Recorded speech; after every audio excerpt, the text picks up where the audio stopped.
Muy buenas noches, prima María Isabel. Bueno, pues aquí vamos entonces a ver dos ejercicios. El primero es hallar el área exacta de una región acotada por la curva de una función y el eje x en el intervalo que se indica. Esta función es 4x menos 1, que es una función lineal. Entonces uno justifica de que ella es lineal porque esa función tiene la forma y igual a mx más b. Entonces es por eso que decimos que es lineal, y identificarla nos va a ayudar porque nos va a decir, bueno, entonces tengo una región que está limitada por debajo por el eje x, arriba por una recta dependiente positiva. Entonces es así, dependiente positiva, que intersecta el eje y en menos 1. Este es más b, que intersecta el eje y en menos 1. Entonces eso nos permite al estudiante intuir más o menos cómo es la región. Entonces que eso le va a quedar en 2, 4, con una recta que tiene pendiente positiva, probablemente un trapecio, y de pronto para poderlo uno apreciar mejor ese trapecio, pues aquí podemos graficarla por matplotlib.pyplot as plt, y importamos también a NumPy, import numpy as np, para ver la región. Entonces, que es bueno en el examen que dibuje la región. Entonces ya usted, en este caso de rectas, atendiendo a que la pendiente es positiva y el intersecto con el eje y es negativo, entonces que usted identifica que tiene una pendiente m que es positiva, que es 4, entonces hace que la función lineal sea creciente, y que tiene un intersecto con el eje y que es menos 1. Identifica eso para la graficación, y eso le ayuda a su razonamiento, como a entender gráficamente el problema. Generalmente se pide que uno probablemente te cobren sin que de pronto no haga el gráfico, ¿cierto? Es mejor guía y es mejor. Entonces aquí, pues para hacerlo, decimos que grafique en un dominio. El dominio de graficación lo generamos con np.arrange. Ahora estoy recomendándole mucho la función arrange a los muchachos, porque cuando uno va a graficar, generalmente graficas con una progresión aritmética, generalmente, por ejemplo, con números entre menos 4 y 4, o por ejemplo entre 0 y 4. Una progresión aritmética es simplemente esos números que uno generaba para graficar. En este caso queremos, como nos pidieron en el intervalo 2, 4, podemos pedir que nos grafique, por ejemplo, desde 1 hasta 5, para abarcar la región y un pedacito más. Entonces así uno le dice, bueno, váyase desde 1 hasta 5. Hasta 5, generalmente uno le gusta incrementando de 1 en 1. Incrementando de 1 en 1. Entonces cuando él crea este dominio, es lo mismo que uno hace cuando hace manualmente, cuando va a graficar.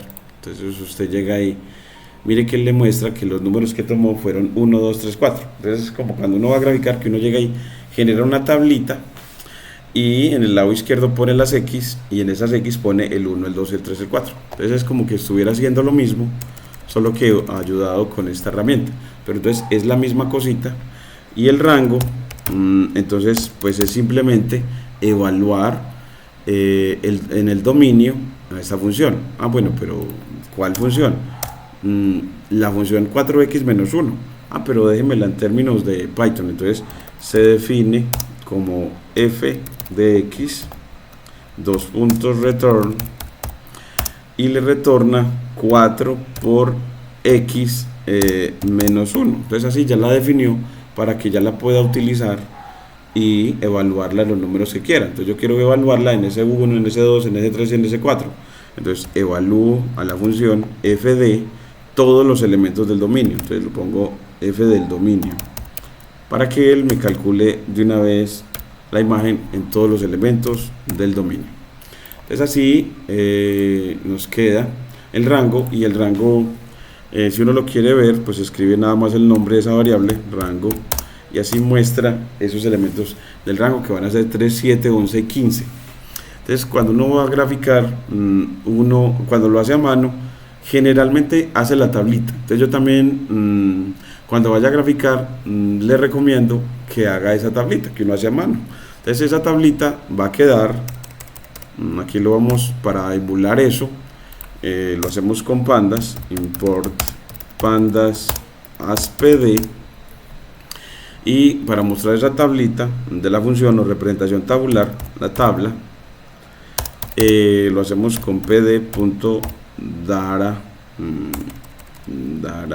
dara frame. Ahí, porque será que esto todavía no, bueno, dara frame. Esta función me permite construir tablas a partir de una estructura de datos llamada diccionario, y un diccionario es como, visto desde la tabla, es como decirle el nombre de la primera columna, que se llama X, y los valores en esa primera columna. Los valores en esa primera columna son los del dominio de la función, los del dominio, y después le doy otra pareja con los valores de la otra. Los otros son los f de x, las imágenes de los x. ¿Y qué valores tiene? Pues los del rango de la función. Entonces ya sí, él me puede mostrar esa tabla que en el parcial usted hace a mano. Entonces así queda la tablita, queda el 1 va al 3, el 2 va al 7, el 3 va al 11 y el 4 va al 15. Ahí ya quedó la tablita. Y después lo que hace el estudiante al tener la tablita es que en una hojita cuadriculada traza los puntos 1, 3, 2, 7, 3, 11 y 4, 15. Y él, bueno, pues él lo hace con plt.plot, que es para gráficos gráficos de líneas, y le pide que grafique a dominio contra rango. Entonces cuando le pide que lo grafique, es lo que el estudiante le va a pasar cuando le hagan esta hojita. Le queda esta recta de pendiente positiva. Así ya queda. Pero para que se vea la región de integración que queremos en el examen siempre dejarla, entonces graficamos también el eje horizontal. Entonces le dice, bueno, pues aquí esta es la función. Entonces este es el gráfico de la función.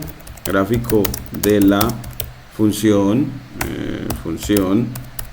Pero me falta el eje X, porque me dijeron es la región determinada por la función, el eje X, en el intervalo 2, 4. Entonces eso por lo regular, uno dice, bueno, ¿y cómo grafico el eje X? Entonces con plt.plot, generalmente si lo hace en otra herramienta ya le trae de una vez el eje horizontal. Acá uno le dice, bueno, pues deme los puntos donde quiero graficar. Entonces él va a decirle que desde el punto 1,0 hasta el punto 5,0 sobre el eje horizontal, 0. Entonces que trace ese segmento. Entonces aquí él me lo traza. Entonces me trazó el segmento que va desde 1,0 a 5,0. Voy a ponerlo y que generalmente para el examen vaya con una hojita cuadriculada, plt.grid. Entonces aquí ponerle la cuadrícula para que y la cuadrícula la voy a bajar un poquito la intensidad. Entonces aquí se puede bajar la intensidad, bajarla por ahí al 30%. Entonces le ponemos 0.3 para que no se vea tanto.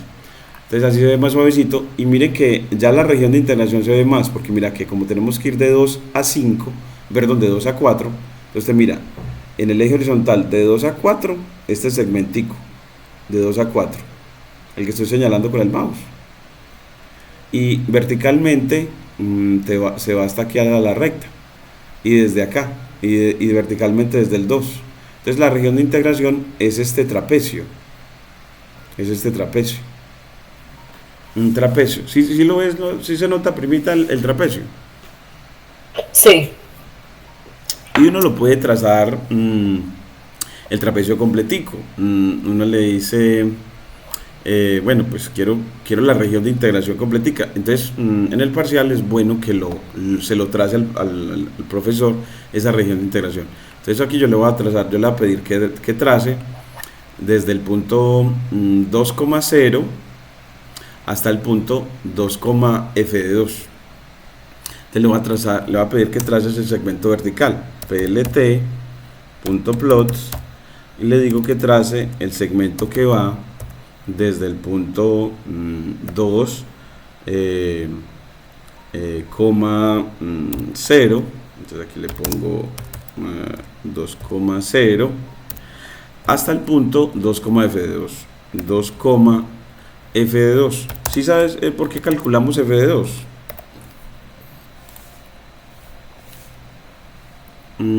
¿Cierto? F de 2. ¿Por qué calculamos f de 2? Ah, no, pensé que era por el rango, pero no. Ah, es que quiero unir este punto con este punto, estos dos punticos. Entonces me Sí. voy del punto 2,0 al punto 2,f de 2. Sí, Y porque este es el sí, punto, por el rango. sí, o evaluando en la función. Y ese f de Ajá. 2 vale 5. Sí, ese f de 2, yo podría haber sido simplemente 5, pero que él lo calcule y mira cómo queda el segmento. Entonces, mire, ese segmento verde. Entonces, generalmente la región de integración va desde esa acotada por la recta x igual a a. En este caso a es 2. Como la región de integración es 2, 4. Entonces el a es el 2 y el b es el 4 en cuanto a región de integración. Entonces las rectas verticales, este segmento de recta vertical acota por izquierda a la región de integración y me falta acotarla por derecha. Entonces por derecha es también unir el punto 4,0 con el punto 4,f de 4. Entonces simplemente le pido, bueno, tráceme la otra. Entonces control V y voy a utilizar que una el punto 4,0 con 4,f de 4. Y mira que me une la otra. Entonces mire que ya la región de integración está acotada por izquierda por el segmento de recta, bueno, parte de la recta x igual 2 y la otra la x igual 4 y por arriba con la función f de x igual a 4x menos 1 y por debajo con el eje x que es el naranja. Entonces la región de integración es este trapecio y las áreas de los trapecios, ¿usted sabe cuál es la fórmula del área de un trapecio? ¿De un trapecio no? Entonces aquí le voy a poner área de un trapecio. ¿Y por qué te lo digo? Porque así usted va a ver que la integral nos tiene que dar eso. Entonces usted va a relacionar la integral definida, que te han dicho que es un área, y ver de que efectivamente da el área de este trapecio utilizando la fórmula tradicional de área de un trapecio. Entonces el área de un trapecio es semisuma de las bases por la altura. Entonces yo quiero que se la aprenda, así uno no la simplemente como que se aprenda, aunque puede que no la vaya a utilizar alguna vez en sus días. Entonces, que es semisuma de las bases, o sea, el promedio de las bases, y las bases de un trapecio son los lados paralelos, y mira que los paralelos son los verticales en este caso, o sea, el verde y el rojo. Entonces esas son las bases, y la primera base mide 5. Entonces aquí le ponemos como la base 1, o la denotamos con, sí, vamos a ponerle base 1, con B1, y esa primera base vale 5, mide 5, es esta de aquí, o mide f de 2, voy a ponerlo con f de 2 para que se parezca como cuando estamos hallando alturas, aquí en sumas de Riemann, y que las alturas las hallamos como f de la preimagen o del elemento del dominio. Entonces aquí le voy a poner f de 2, pero pude haber puesto 5. Y la segunda base, B2, es f de 4, ¿cierto? F de 4. ¿Y qué se hace para hallar el área del trapecio? Pues cojo esas bases y las sumo, B1 más B2, y divido por 2, es decir, hallo el promedio de las bases. Y ese promedio, aquí le voy a poner un paréntesis adicional, y ese promedio lo multiplico por la altura del trapecio, y la altura del trapecio es la distancia entre los lados paralelos. Entonces la distancia entre los lados paralelos en este caso, o sea, la distancia entre este segmento verde vertical y este rojo, es 2. Mira que la distancia es 2. Entonces lo multiplico por 2. Entonces así ya me da el área del trapecio. Y mira que el área del trapecio nos va a dar 22. Entonces esta integral tiene que darnos 22. ¿Sí? Entonces esa integral tiene que darnos 22. Mire que como usted también puede verificarlo con otro software, antes de hacerlo con sumas de Riemann, lo voy a hacer con esta calculadora from simpy import asterisco y aquí le ponemos denotamos la variable x igual a var de x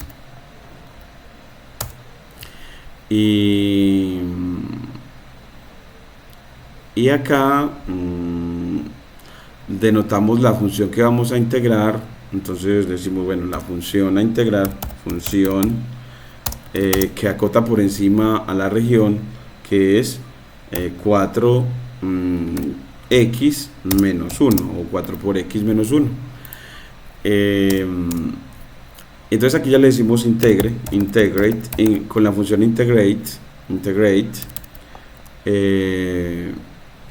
y le ponemos función, le decimos que integra esa función y aquí en una tupla le decimos integre con respecto a x en el intervalo 2, 4.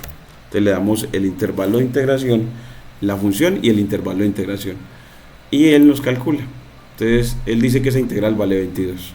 Entonces que haciéndolo con el concepto de integral, mira que nos da lo mismo que hallándola con el área del trapecio. Entonces ahora vamos a hacerlo con suma de Riemann. Entonces ahora, miremos, determinemos el área utilizando el concepto de suma de Riemann.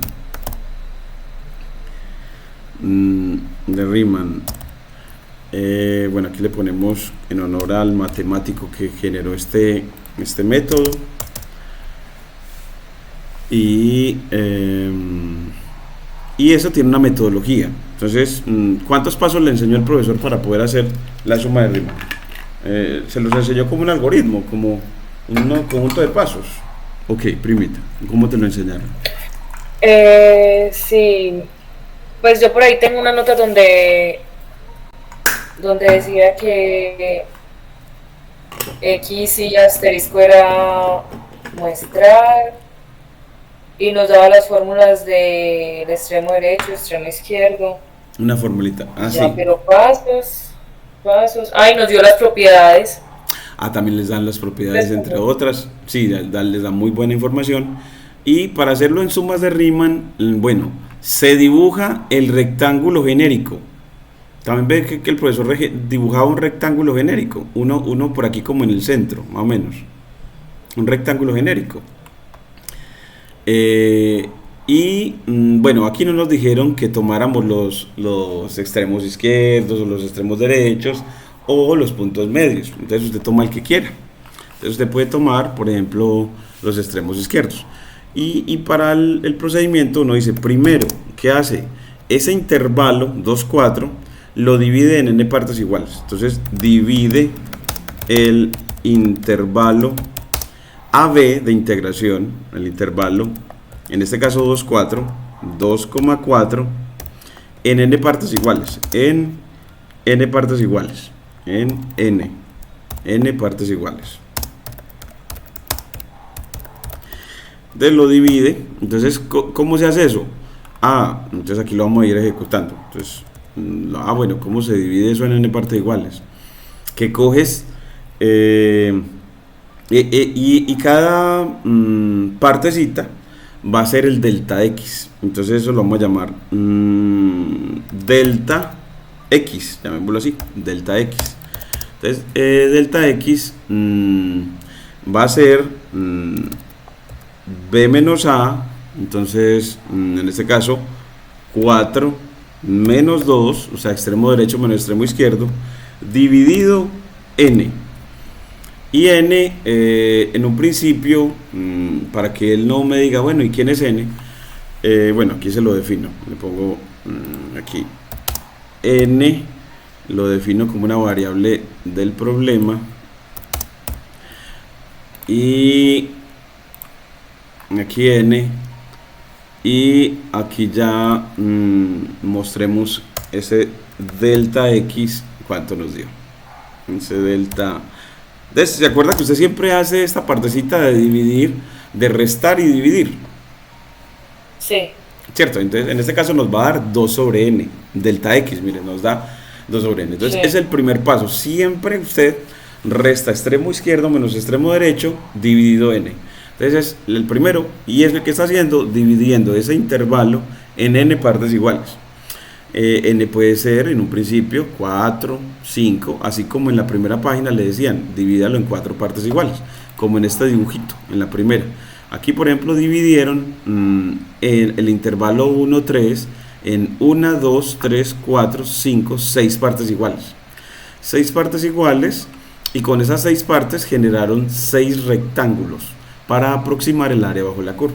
Entonces, que primero hizo la división, después necesitamos esos rectángulos, y después necesitamos el área de esos rectángulos. Entonces, en este proceso, segundo, después de que dividieran en partes iguales, va a hallar, vamos a tomar los extremos izquierdos de esos, o los extremos derechos. Los extremos derechos, por simplificar la notación, es bueno tomar. Entonces, haya la fórmula de los extremos derechos de cada uno de los subintervalos que determinó la partición que hizo en el paso 1. La partición en n partes iguales. Entonces, determine la fórmula de los extremos derechos. Usted, cuando no le pidieron qué extremo utilizar, usted toma el que quiera. Yo elijo los extremos derechos porque para la notación es simple, porque los denoto con x sub i. En cambio, para los extremos izquierdos son x sub i menos 1. Eso también lo vio, ¿cierto? Sí. Eso. Entonces, que x sub i menos 1 es una notación más pesadita. Es mejor x sub i. O sea, tomar los extremos derechos porque facilita la notación. Entonces, si no se lo obligaron, no generalmente puede que le guste los extremos derechos. Entonces determine la fórmula de los extremos derechos de esta partición regular. Se le llama partición regular porque usted partió el intervalo AB, en este caso 2, 4, en partes iguales. Entonces, claro, entonces, ¿cómo hago eso? ¿Cómo hago la fórmula? Entonces, casi siempre se hace como un razonamiento inductivo. Entonces, yo aquí lo voy a hacer con una línea de texto. Entonces dice, bueno, ¿quién es el primero? El primer extremo derecho. Entonces, uno dice, empieza marcando. Vamos a ver cómo lo diría yo. Los extremos, todos los intervalos, como se lo denotara mejor. Vamos a ver, pensar, o para escribirlo mejor. Voy a escribir x. ¿Quién es x sub 0'? ¿Quién es x sub 0 en este problema? ¿Quién es x sub 0 en este problema? Aquí. ¿Quién es x? Excelente. Entonces, x sub 0, o sea, el primer punto de la partición. Entonces, aquí es 2. Luego, ¿quién es? Aquí le ponemos doble línea para cambio de línea. Ahora, ¿quién es x sub 1? Entonces, ¿quién es x sub 1? X sub 1 es 3. ¿Y por qué? No. No, espere.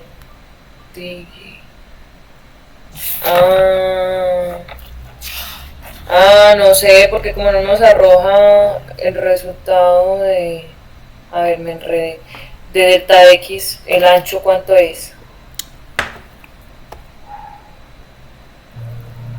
Yo diría entonces que sería 2 más delta X.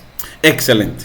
Es 2 más y escribimos delta X.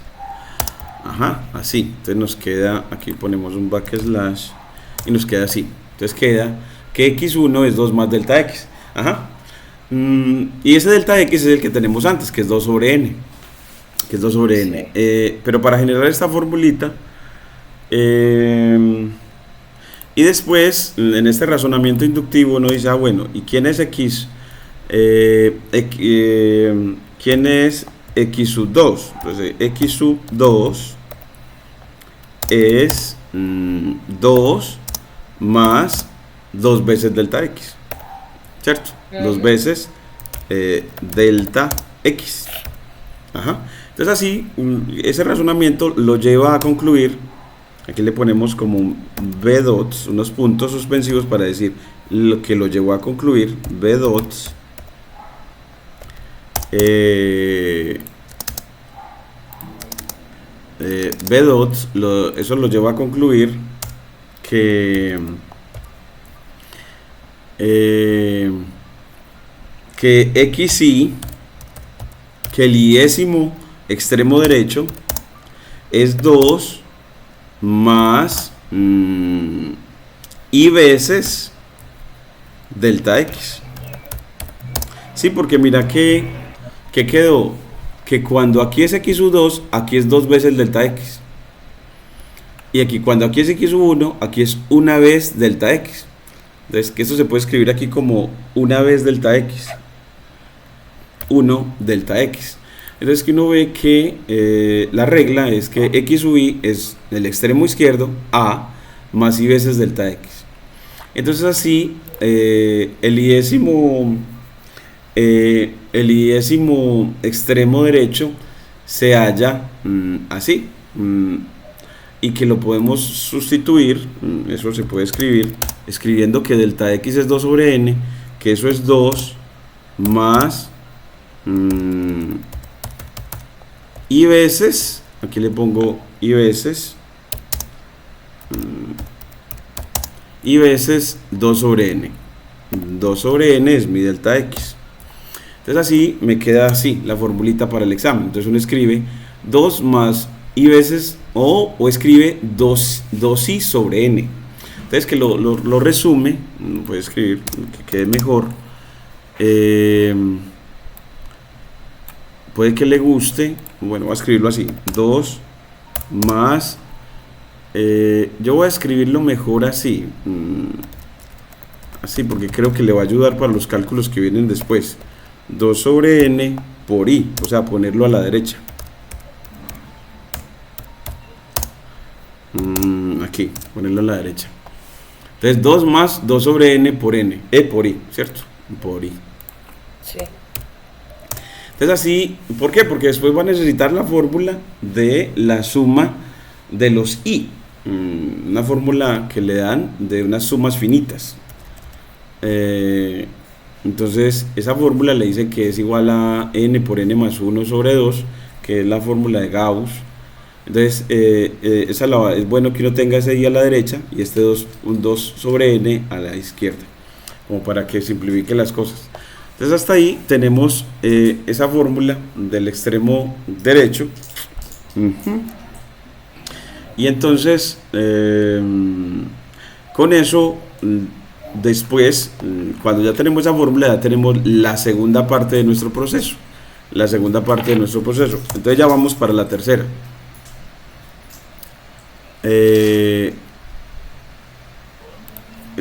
Aquí la tercera es hallar las alturas de los rectángulos. Cuando usted ya tiene los extremos, la fórmula de los extremos, halla las alturas de los rectángulos con los que va a aproximar el área bajo la curva. Entonces determine las alturas de los rectángulos. ¿Y cómo se calculan las alturas de los rectángulos? Reemplazando. Excelente. Entonces ya simplemente halla aquí en esta nueva línea, ¿cómo se halla eso? Pues f de los x sub i. Entonces que las alturas, aquí la vamos a poner como formulita, es de que las alturas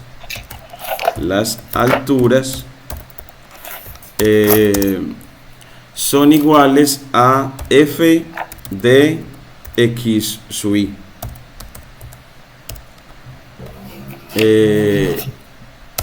Entonces aquí las alturas son f de x sub i. Entonces eso me quedaría 4 por x sub y, que eso es 4 por x sub y menos 1. Evalué en la función y la función es 4x menos 1, entonces 4x sub y menos 1 si le evalúo en x sub y. Y ya reemplazo quién es x sub y, entonces reemplazo todo eso. Entonces así, entonces reemplazo que x sub y es todo esto. Es toda esta partecita. Control C, control V. Entonces me queda 4 por left paréntesis, right paréntesis, paréntesis, menos 1.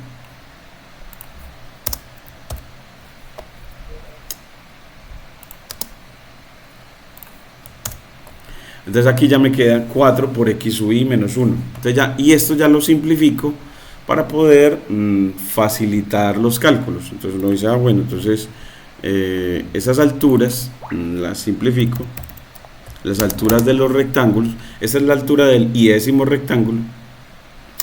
Entonces aplica propiedad distributiva. Bueno, en este caso sería bueno sacar factor común. Entonces sacar factor común 2. Y luego sumar fracciones para poder que eso quede mejor. Entonces vamos a sacar primero factor común. Entonces me quedará que esas alturas, la iésima altura, las alturas son, saco factor común 2, entonces me queda por 4, me da 8. Entonces me queda 8 que multiplica, entonces voy a ponerle que multiplica a quiénes, a todo esto. Entonces a todo esto, control C, y lo pongo aquí. Entonces ¿cómo me va a quedar? Esto se va a quedar en un 1 al sacar factor común 2. Así. Y aquí yo voy a dejar a sacar factor común 2 y voy a dejar el i aquí para la suma de las fracciones. Entonces le voy a quitar todo esto de aquí. Y bueno, entonces así ya me queda así. Mire, le saqué factor común 2. ¿Está bien ahí, primo? Sí. Excelente. Entonces saco factor común 2 y el i quedó en el numerador para facilitar la suma de las fracciones enseguida.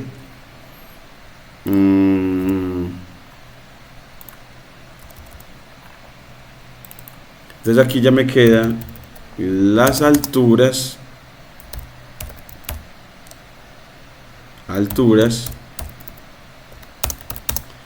que eso es igual entonces a sumo fracciones, entonces me queda n más i sobre n. Entonces me queda bueno, eso lo puedo poner como vamos a ponerlo como, bueno, pues el 8. Y todo esto le copio toda esta partecita para sumar esa fracción. Control C, control V. Toda esta parte ya usted la sabía, ¿cierto? Yo creo que sí, ¿cierto? En esta parte le ha ido bien. Sí. Esta parte de suma de fracciones, entonces queda este más 1 lo quito, vamos a sumar fracciones y me queda n más i sobre n. Queda así. Entonces mire que me queda n más i sobre n. Entonces, y luego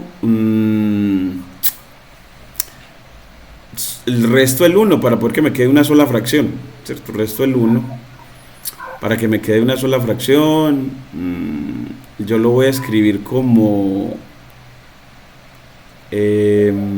para que facilite lo que viene después, escribir 8 por n más i. Entonces voy a escribir así, vamos a escribirlo en esta línea de texto, que esas alturas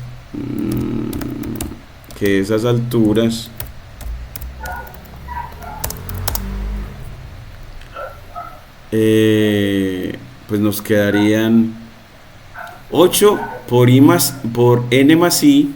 Entonces me quedaría, si sumo fracciones con el 1, entonces me quedaría 8 que multiplica a n más i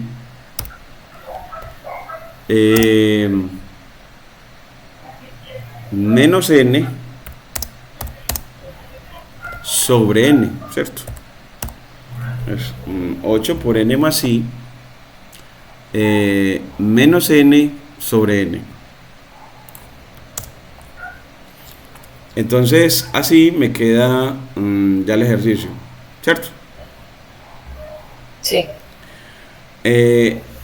Ahí todavía puedo simplificar el numerador, porque si multiplico por 8 me quedaría 8n más 8i, y 8n menos n me queda 7n. Entonces que en realidad esas alturas las puedo simplificar aún más, esa fórmula de las alturas, y lo obliga a simplificarla lo más posible, para que facilite lo que viene, el cálculo, que lo que viene en realidad es calcular la suma de Riemann, que quede en términos de n, y eso también es un trabajito, y luego calcular el límite. Es un proceso larguito, y entonces eso siempre genera que no sea que todo lo que vaya generando lo deje simplificadito, para que todo llegue a feliz término, no haya ningún errorcito, o si lo hay, sea fácil de revisar. Entonces aquí nos quedaría, aplicando propiedad distributiva, 8n más 8i menos n. Entonces ese 8n menos n, por suma de términos semejantes, me va a quedar 7n. Entonces eso me queda 7n más 8i sobre n. Entonces me quedó así. 7n más 8i sobre n. ¿Estamos bien ahí? Sí.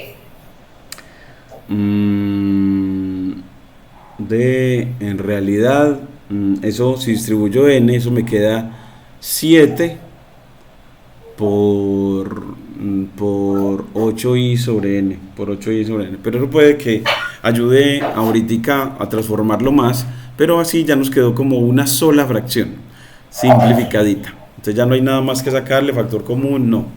Se puede hacer de pronto otra cosa, distribuir el denominador, pero eso va a conveniencia de lo que necesite después. Entonces hasta aquí ya tiene la fórmula de las alturas. Esta es la iésima altura en esta partición. En esta partición del intervalo 2, 4 en n subintervalos.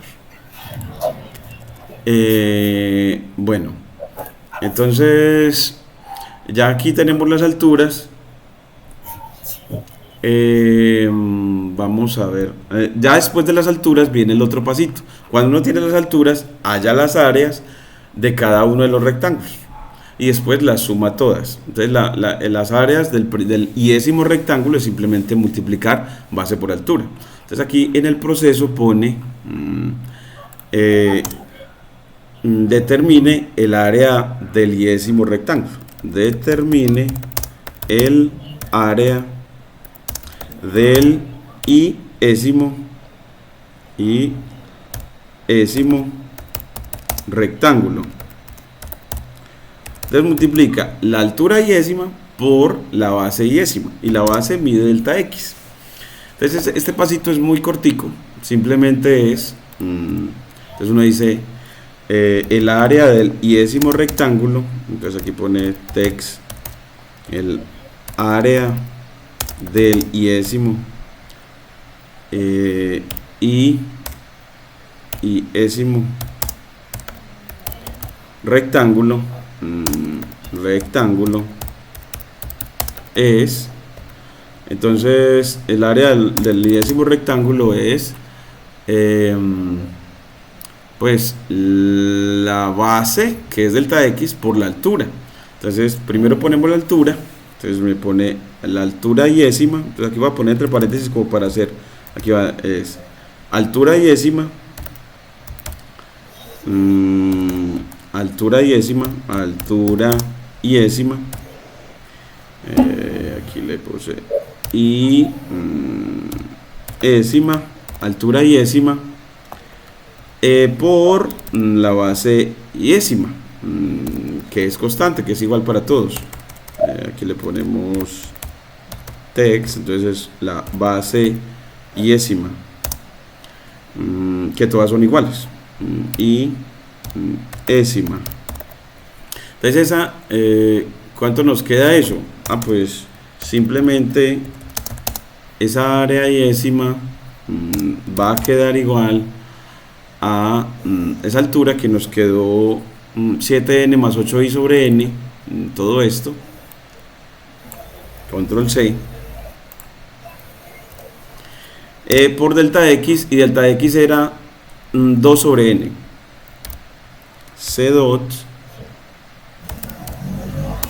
frac 2 sobre n. Entonces aquí nos quedó, y esto ya lo acabamos de pulir un poquitico. Entonces aquí le ponemos, efectuamos el producto de estas fracciones. Entonces aquí me queda altura y décima. Eso es igual a entonces multiplica por 2, entonces queda 2 por 7n más 8i sobre n cuadrado. Entonces queda 2 por 7n más 8i sobre n cuadrado, n al cuadrado, sobre n al cuadrado. Allá quedó.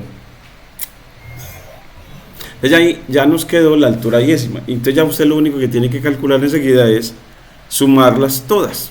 ¿Cuántas altura? ¿Cuánto? Bueno, esa es la altura y décima, no, esa es el área y décima, ¿cierto? No es la altura y décima, no, el área y décima. Área. Entonces ya tengo el área de un rectángulo del iésimo. Bueno, necesito todas, entonces las va a sumar. Entonces es simplemente la suma de Riemann, y ahora sí ya esa es la suma de Riemann. Al fin, la suma de Riemann es la suma, entonces operador de sumatoria, desde la primera, desde igual 1 hasta la enésima de esas de la área y décima, y esa área y décima es esta que tenemos aquí. Control C, control V, ahí está. Entonces ya tenemos la suma de Riemann. Hasta ahí usted también ha llegado, ¿cierto que sí? ¿Cómo le ha ido? Sí. No, mentiras, hasta ahí no. Me ha parecido bastante complejo cuando no me dan la n. Sí, porque hay que dejar todo en términos de n, o sea, como una función de n, sí, y hacer que n tienda a infinito al final.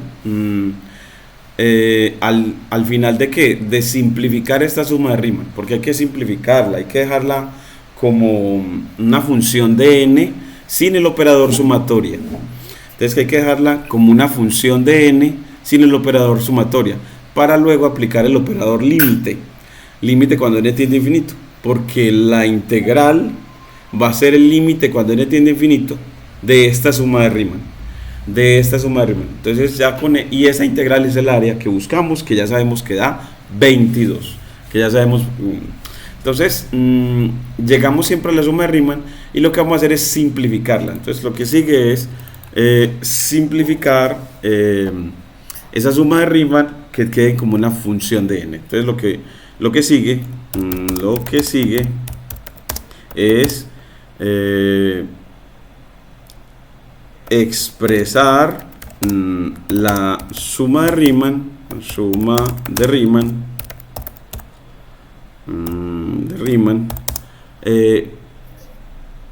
sin utilizar el operador sumatoria, sin utilizar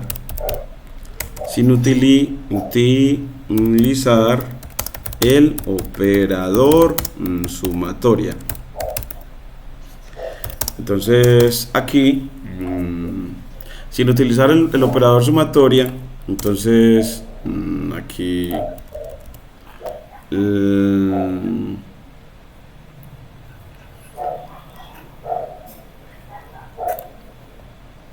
aquí ya entonces después de este vamos a efectivamente hacer eso, a expresar esa suma sin utilizar el operador sumatorio. Entonces para eso vamos a distribuir el denominador para expresar la expresión del sumando genérico de esta suma de n sumandos ese sumando genérico, expresarlo ya no como un cociente, así como está ahí como una fracción, sino expresarlo como una suma. Y para eso vamos a distribuir el denominador y aplicar propiedad distributiva, para que multiplicamos este 2 por 7n y este 2 por 8i, y distribuimos el denominador n cuadrado para cada uno de los dos sumandos del numerador, para que eso nos quede como una suma, y así aplicar una de las propiedades del operador sumatoria, que es la distributividad para sumas, y después aplicar las fórmulas de otras fórmulas que nos han dado. En realidad son dos las que vamos a aplicar, y es queda la suma de una constante, queda la sumatoria de una constante y queda la sumatoria de i, en esencia. Y también otra propiedad de linealidad, y es que el operador sumatoria saca constantes. Entonces eso nos va a permitir simplificar esta suma de Riemann, y a lo último, cuando la dejamos simplificadito, calculamos el límite. A lo último calculamos el límite. Entonces lo que vamos a hacer dentro de este proceso, vamos a ponerlo aquí en la metodología: determinar el área del leguésimo rectángulo, ya lo hicimos. Determinar el área del leguésimo rectángulo, ya lo hicimos. La quinta es determinar la suma de Riemann. Pues ya lo hicimos. Y ahora simplificar esa suma de Riemann. Simplificar la suma de Riemann. Y ya ese sí nos va a tardar un ratico. Y por último, calcular el límite. Calcular el límite cuando n tiende a infinito de la suma de Riemann. Calcular el límite cuando n tiende a infinito de la suma de Riemann. Entonces, y eso es la integral. Y eso es la integral. Por definición, el límite de la suma de Riemann es la integral definida. Y la integral definida es, en este caso, el área. Y eso fue lo que nos pidieron, el área exacta. Es el área. Bueno, entonces son 7 pasitos en realidad por la simplificación. Entonces vamos por lo de a simplificar y luego a calcular. Entonces, ¿cómo simplificamos? Empezamos. Bueno, pues vamos a expresar este sumando genérico como una suma, distribuyendo el denominador y distribuyendo el factor 2. Entonces así yo voy a escribir que todo esto, control C, me queda así. Nos queda, si distribuyo el n cuadrado y multiplico, me queda el 2 por 7n, me queda 14n. Entonces me va a quedar frac. Entonces me va a quedar 14n sobre n cuadrado. Ahí este n cuadrado sobre n cuadrado. El primero. Y el otro me va a quedar 2 por 8i, me queda 16i sobre n cuadrado. Entonces eso me queda más frac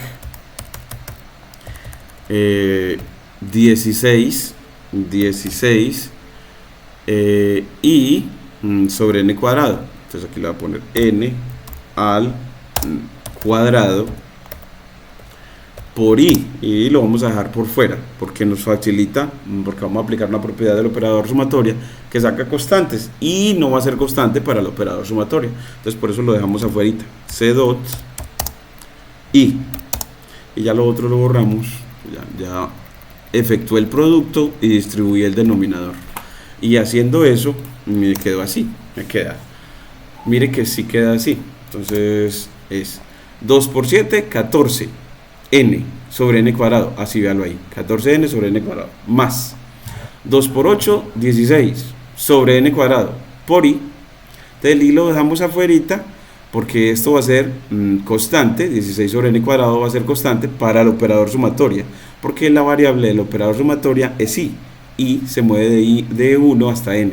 Entonces es por eso que 16 sobre n cuadrado con respecto al operador sumatoria es una constante. Entonces por eso lo dejamos afuera, antes de la i, que sí es una variable con respecto al operador sumatoria. Entonces así lo dejamos, pero para evitar confusiones se le pone el paréntesis para decirle que esa es la sumatoria de toda esta suma. Entonces le vamos a poner un paréntesis aquí, left paréntesis, porque para hacer claridad de cuál es el alcance de este operador sumatorio. Entonces, que ese operador sumatorio abarca toda esta suma. Entonces, hasta ahí se complete, prima, lo que se hace. Sí. Bueno, entonces distribuyó, porque va a aplicar, ¿y por qué lo hace? Porque va a aplicar que el operador sumatoria distribuye para sumas y saca escalares. Entonces nosotros lo vamos a distribuir y a sacar escalares. Entonces voy a aplicar linealidad del operador sumatoria, que es distribuir para sumas, es decir, eso me va a quedar la sumatoria de este primero más la sumatoria de este segundo, y esta constante de 16 sobre n cuadrado va a salir. Entonces lo voy a hacer de una vez. Entonces me va a quedar, vean, eso lo puedo hacer así, control C, aquí control V, y le digo la sumatoria, control C, bueno, control X, vamos a cortarla, se va a ir al primer sumando y se va a ir al segundo. Bueno, vamos a hacerlo despacito, y se va a ir al segundo. Entonces lo voy a hacer así. Entonces mira cómo queda, que entonces lo que era una suma de esta suma, la sumatoria de una suma, es la sumatoria del primer sumando más la sumatoria del segundo. Aplicó distributividad del operador sumatoria para sumas. ¿Está bien ahí, primita? Sí. Muy bien, muy bien. Y ahora voy a aplicar que ese operador saca escalares. Entonces ya en la siguiente línea, mira cómo queda de bonito. Entonces uno llega y traque control C, esta la convierte en markdown, y control V, y ya todo esto que es constante para la sumatoria, todo esto sale al frente. Entonces yo lo corto y lo pongo al frente del operador sumatoria, y aquí pongo un 1, y en el otro saco la constante que es hasta aquí, todo esto, control X, y lo pongo al frente, queriendo decir de que el operador sumatoria pone al frente de él a los escalares, o saca escalar. Entonces mire que queda 14n sobre n cuadrado al frente del operador sumatoria, y que queda aquí un 1. Cuando lo saco acá queda un 1, y en este queda 16 sobre n cuadrado al frente. Mira cómo queda bonito. ¿Qué te parece? ¿Se comprende? Es un poco complicado. No, sí es comprensible, pero siempre es un poquito largo. Sí, es un proceso largo, y eso mata al estudiante, porque en un parcial, claro, lo que lo mata a uno como estudiante es que el proceso sea largo. Sí, y este proceso es larguito, pero en realidad es un proceso como de simplificación. Entonces como que es larguito por el hecho de que hay que hacer muchas operaciones y aplicar propiedades del operador sumatoria. Ahora vamos a aplicar otra, y es que la sumatoria de unos da n. La sumatoria de n unos da n. O sea que esto se transforma en n. Este se transforma en n. Y este se transforma en n por n más 1 sobre 2. Sí, ese también lo recuerda ahí que tiene las formulitas. Sí. Entonces aquí yo llego y cojo este y simplemente lo transformo, porque nos dan esa formulita. Entonces lo voy a transformar aquí en toda esta sumatoria de unos se transforma en n. Entonces aquí lo voy a poner para resaltarlo, C dots, para separar un poquito, que eso se convirtió en n, y que la sumatoria de los i se convierte, eso lo quito, se convierte en, por fórmula de Gauss, esa es la fórmula más conocida de Gauss, n por n más 1 sobre 2.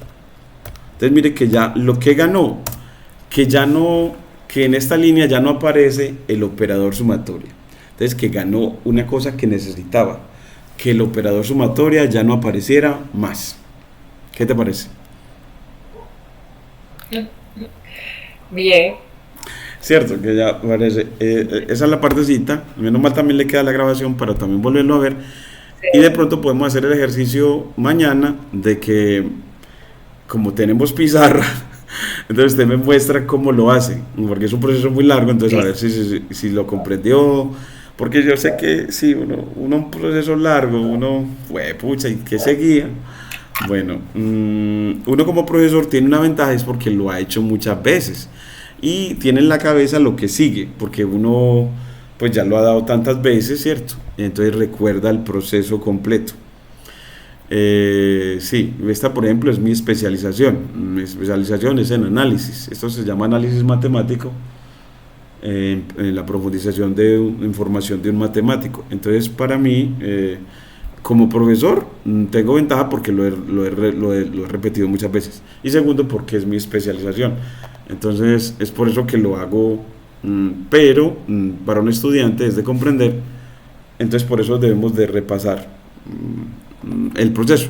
Y para su vida académica, ¿qué le debe quedar?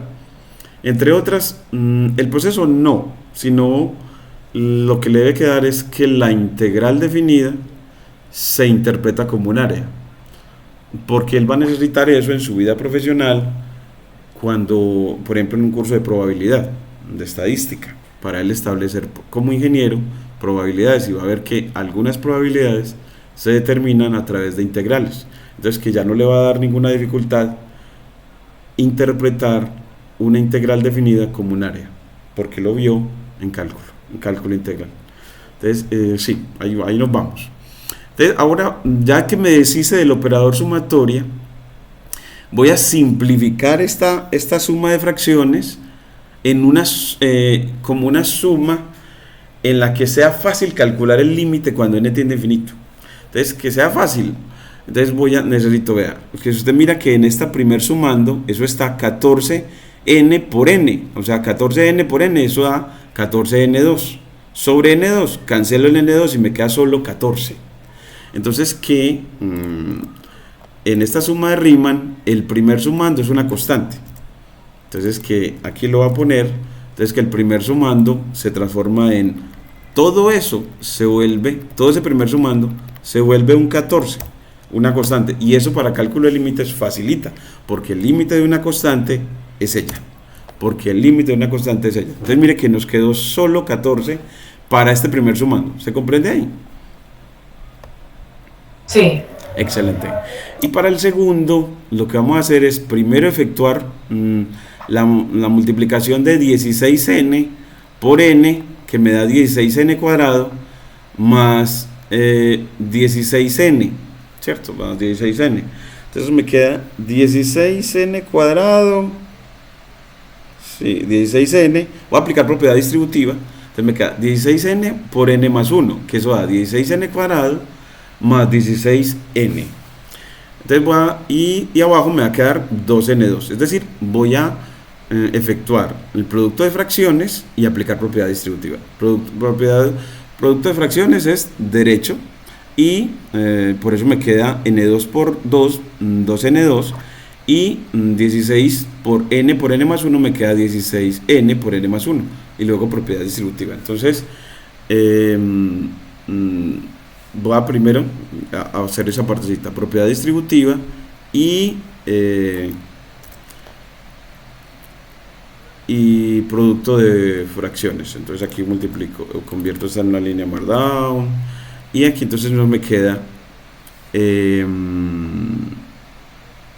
voy a ponerlo completico, entonces me voy a guiar aquí. Entonces este segundo lo voy a borrar completico para decir, bueno, ¿y qué va a dar ese segundo? Esa fracción al multiplicar esas fracciones, me queda una fracción. Entonces, al multiplicar fracciones me queda una fracción. ¿Y qué me queda en el numerador? 16n cuadrado, 16n al cuadrado, más 16n, porque multiplica 16n por n más 1, eso le da 16n cuadrado más 16n. ¿Y quién divide? 2 por n cuadrado, entonces me queda 2n al cuadrado, ahí, al cuadrado, se me olvidó una barra espaciadora que hay que ponerle aquí. Entonces así ya me queda la multiplicación de las fracciones y aplicar propiedad distributiva. Y luego distribuye el denominador para simplificar esa segunda fracción. Entonces voy a... entonces mira que nos va a quedar 16n cuadrado sobre 2n cuadrado. Entonces mira, es tan bonito. Ya se ve la meta, ya se ve que va a dar. Entonces, bueno, aquí me queda suma de Riemann, TEC, suma de Riemann, eso va a dar el 14 que ya tenía, ya no le voy a poner ese paréntesis.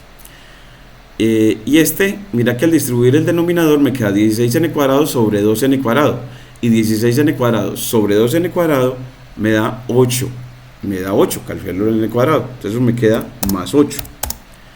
Y el otro distribuir es ese 2n cuadrado dividir a 16n, entonces así lo voy a poner, más frac, entonces me queda así, me queda 16 n sobre 2n cuadrado, sobre 2n a la espacio cuadrado. Ahora es que no me olvida la barra espaciadora. Entonces mira, queda así. Entonces al distribuir el denominador 2n cuadrado entre este sumando y este otro, pues a lo que distribuyo con el primer sumando, eso me queda un 8, y con el segundo me quedo así, que lo puedo simplificar como 16 sobre 2 que me da 8, y n sobre n cuadrado me queda dividir n, entonces eso queda 8 sobre n. Entonces eso me va a quedar, mira cómo queda eso de bonito, eso es una maravilla. Esta parte la disfruto mucho, hace rato que no la hacía. Uf. Y eso me queda simplificado 8 dividido n, me queda así, y ese 14 más 8 me queda 22.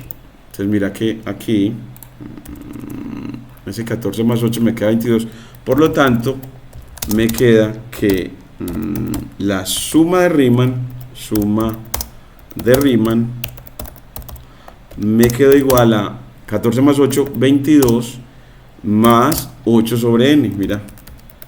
Mira cómo quedó de chiquitico, lo que era tan horrible, era una expresión feísima. Entonces mira que la suma de Riemann quedó 22 más 8 sobre n. Para finalizar diciendo, y queda el límite de esa suma de Riemann, pues la integral, el límite, voy a ponerlo así, el límite de esta suma de Riemann, de esta suma de Riemann, es la integral que busco, es la integral, voy a ponerla simplemente, que es el área que me pidieron, que es el área exacta, porque la integral en este caso se interpreta como área. ¿Por qué? Porque en ese intervalo la función es continua, no negativa. Entonces cuando la función es continua, no negativa en el intervalo, la integral es el área bajo la curva. Entonces aquí me queda área exacta que me pidieron, exacta. De la integral. ¿La integral de qué función? De esta función 4x menos 1. ¿En qué intervalo? En el intervalo 2, 4. En el intervalo 2, 4. 4. Entonces, esa integra es el límite de la... Entonces, mira, el límite de la suma de Riemann. O sea, el límite de 22 más 8 sobre n. Cuando n tiende a infinito. Y uno aquí ya ve cuánto da ese límite. Porque si n tiende a infinito, este sumando se va a 0, ¿cierto que sí? Sí. Ese sumando se va a 0, entonces no me queda sino el 22. Por eso es que ya calcular ese límite es muy fácil. Entonces le queda solamente el 22, entonces le queda que efectivamente de todo esto el área es 22. Control C, aquí le voy a poner Control V. Entonces que el límite de esa suma queda, claramente se ve que da 22. Entonces ya con eso ya, mira que queda la respuesta final. Mira, que 22 es la integral y esa es el área exacta. Y esa es el área exacta. Y otra vez decir por qué la integral en este caso es área. Porque en el gráfico que se hizo uno pudo ver de que en este intervalo en 2, 4 esa función es continua. Así, toda función lineal en R es continua. Entonces en este caso ella es continua por esa razón. Y es no negativa, sí, porque mire que el gráfico de esa función en 2, 4 está por encima del eje X. Y si está por encima es no negativa o positiva, en este caso positiva. Y el ser positiva continua hace que la integral sea el área. Control S y actualizamos en la red social. Entonces actualizamos cálculo de el área exacta. Entonces aquí actualizamos en la red social para darle el vínculo con el gráfico y todo esto de toda esta partecita. Y esta región, sabes que él también me la sombrea, no le puede decir así, es que después de esta línea le puedo plt punto, creo que es between, creo que se llama between la función. Fill between, se llama fill between porque fill es llenar, fill between, llenar, y le pongo otra vez el dominio y contra el rango, y él lo que hace es sombrear. Entonces me queda la región sombreadita, pero le quiero que no sea, que sea nada más el intervalo 2, 4. Entonces yo le voy a poner que grafique nada más en 2, 4. Entonces voy a ponerle que aquí desde 2 hasta 4 más 1. Este más 1 es porque Python no asume el extremo derecho, sino el extremo derecho disminuye en el incremento. Entonces aquí, mira que me queda en 2, 4, mira tan bonito. La región, el área de ese trapecio. Mira, entonces nos queda el trapecio sombreado. Control S, ya quedó. Ya aquí termino la grabación. Detener grabación.